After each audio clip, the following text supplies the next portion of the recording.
Let's talk sport and we'll kick it off with the Canberra Raiders, MG. Horrible news for the Green Machine. Josh Hodgson's Raiders career came to an end with confirmation he's going to need a knee reconstruction. It's his third knee reconstruction. There's a couple of long-term injuries for the Raiders. Are they in serious trouble this season? Well, you've got to think so now.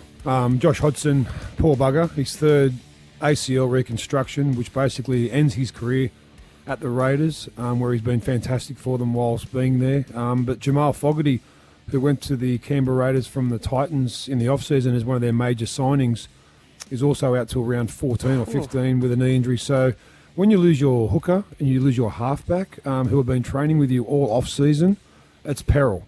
Look, they're gonna have to do something Herculean to stay out of the bottom four of the Raiders. And if they've got an ace in their back pocket, now's the time to play it because it doesn't look good for them. Well, the team that's going to be watching this with a lot of concern is the Parramatta Eels, who have signed Hodgson from 2023 for 2 years. That means he'll be 33 years old when he's joining the Eels after 3 knee reconstructions. Are they going to be worried about that investment now? They'd be petrified. They'd be petrified. Their major signing so far, the Eels, for 2023, will come to them on the back of a third knee reconstruction. As you mentioned, Pagey, who'll be 33 years of age, and losing Reid Marnie, the Eels, who will be going to the Dogs on a long-term deal as well next year.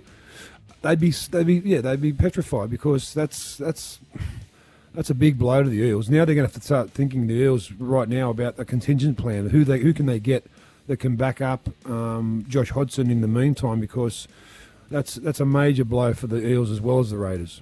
If you wanted to think of $1 million idea, if you're an insurance company that sponsored like teams, and if your player was injured, you pay their salary for the week.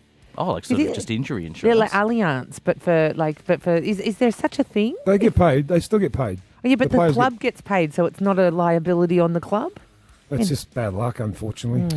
Look at the Roosters last year. They had about 13 first graders out, and so one other club will happen to them this year. It's cyclical, and unfortunately, when your time comes, you've just got to hold on for grim death. Maybe revisit that one before you get a Shark Tank. Yeah. I'd really, and that's a really good idea from Normie, but no, Normie, rack off. I don't like that at all. All right, looks like it's back to my inflatable bathtub. MG, I also want your thoughts on Benji Marshall, what he said about the Cronulla Sharks yesterday. He is a good bloke yesterday on the Monday scrum.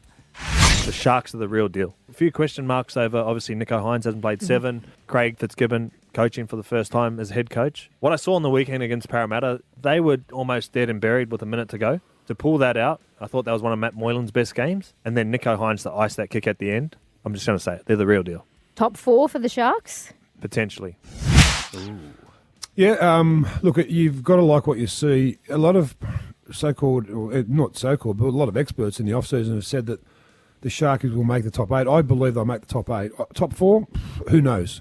But with Finucane and Nicho Hines going there from the Melbourne Storm with that culture, with that type of ethos around the training paddock, that rubs off. They've got Cam McInnes from the Dragons, who is another player like that. Matty Moylan, as Benji mentioned, then played one of his better games in a couple of years the other night against Parramatta, and to win like they did in front of their first home crowd in 2 years is going to give them a lot of confidence. So they'll definitely make the 8. Top 4, the jury's out.